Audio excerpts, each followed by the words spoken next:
Welcome to Fireside Chats at Crispy Crossing. Tonight, we bring you ranting and roads. I believe we have some letters. Oh, let me find them. Hold on. This is from you, our viewers. Aha! To the bitches at that one place. That's us. That is us.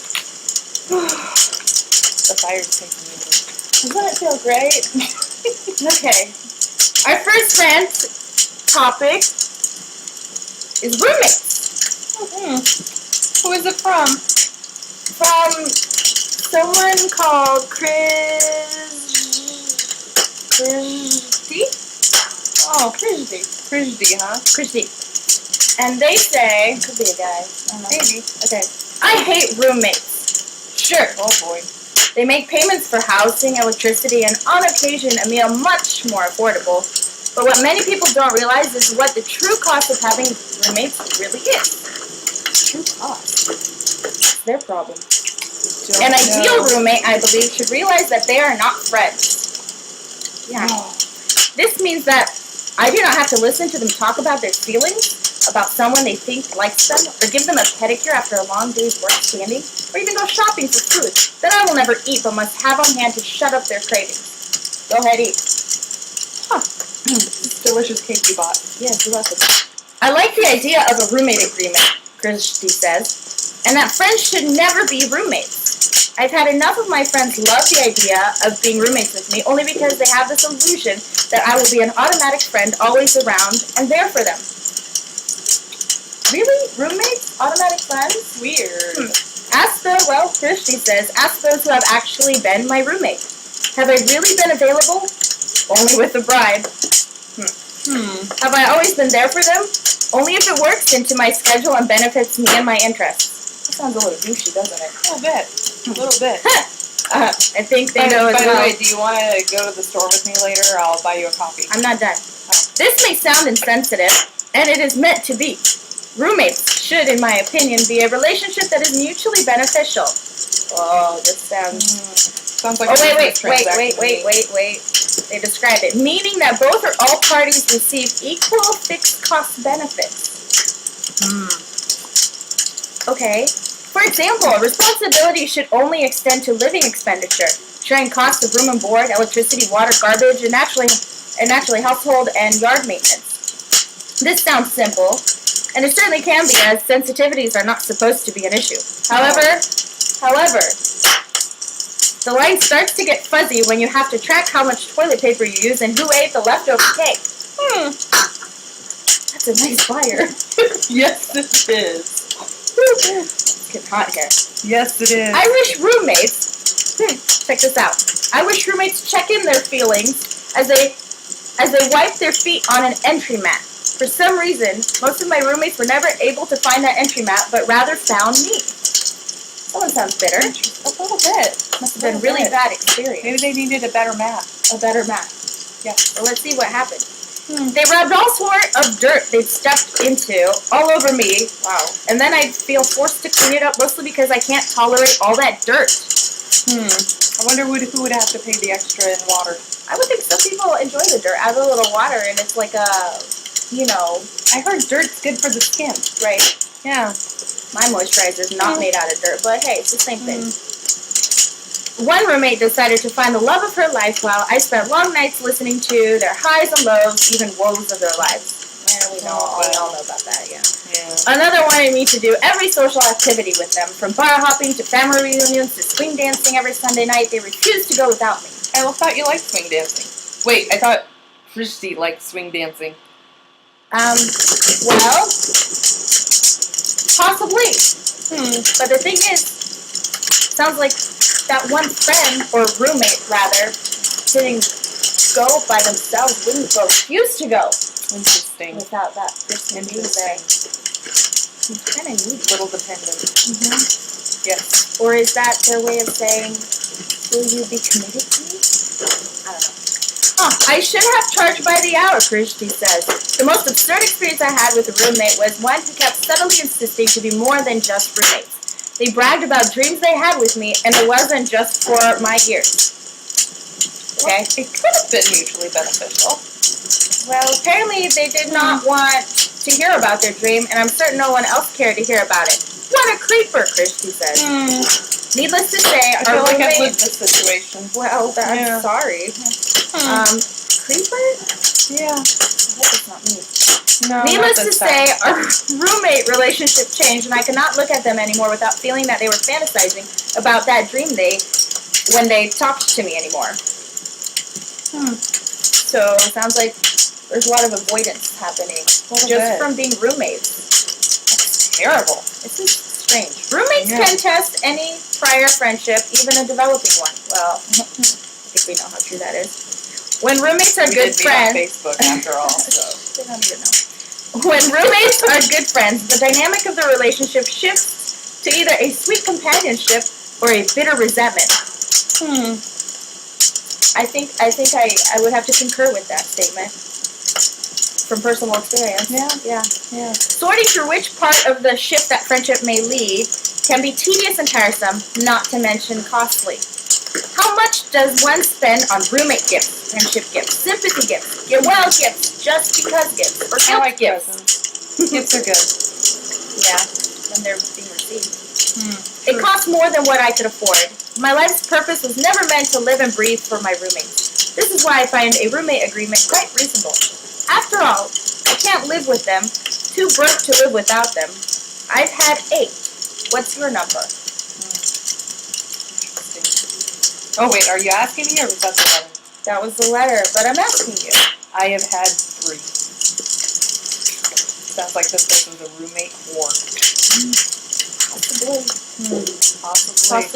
Possibly has problems. But nevertheless, Fear, commitment. we the bitches at that one place, We are not here to judge. we understand. It's true. And we want you to know You are not alone. I share a piece of cake now. So we have another letter addressed to the bitches at Crispy Crossing. Let's see what this person has to say. Please.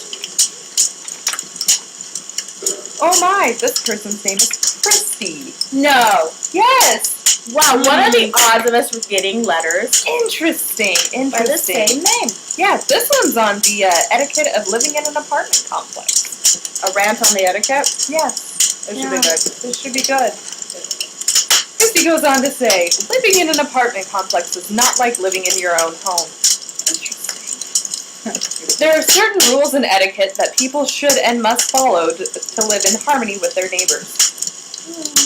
Harmony, I like that. Yeah. However, you always get that one neighbor that does not follow the harmony. It's as if the birds stop chirping and a dark cloud moves right over your apartment building. That cloud moved in a little closer over a year ago for me. First and foremost, if you live on the upper floor and know that you potentially have a heavy footstep, especially if you are not a small guy, walk lighter. There's a good chance that the neighbors below you can hear you and want to know why you've invited the elephant over. There are times I start to wonder if he's running a marathon above my head. Possibly.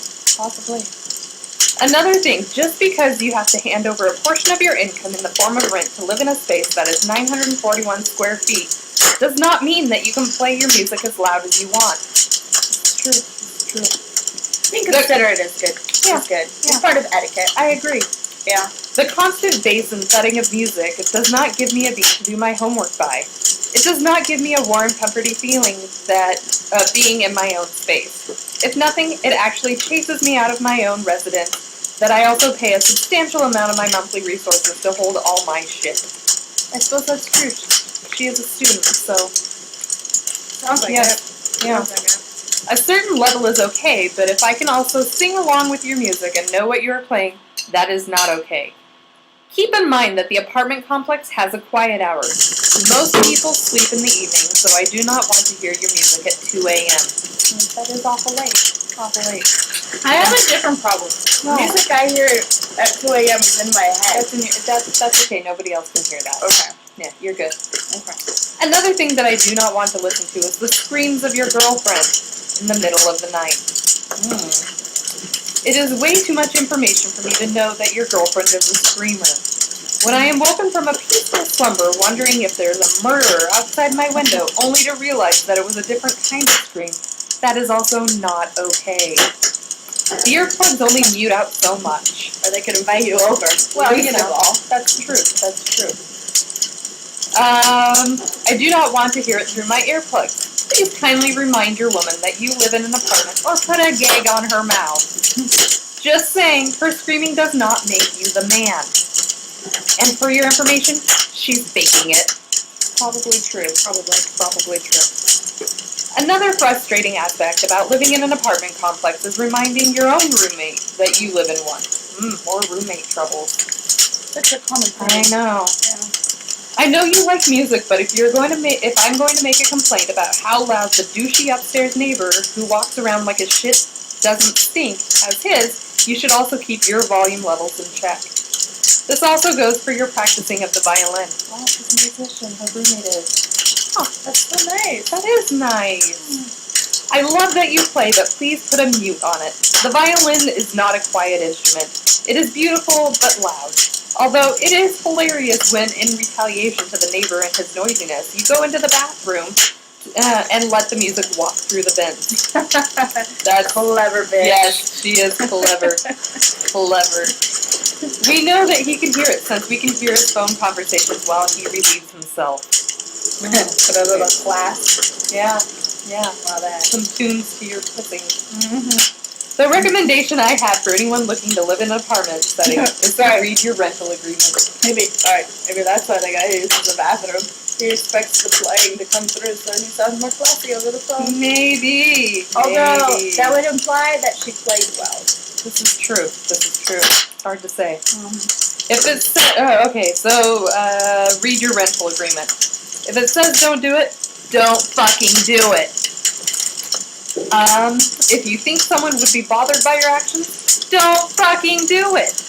And if you receive not one, but at least 2 noise complaints, reevaluate your actions. These are all elements that will help you live in a peaceful environment where you can all coexist. The birds can start chirping again, and the clouds can dissipate. Respect is key. And it sounds like the theme tonight is respect and communication. I think so. I think we can have a little toast to that. Respect and communication. I think we can. So the ranting robe session has taught us that respect and communication is key to peaceful coexistence. To respect.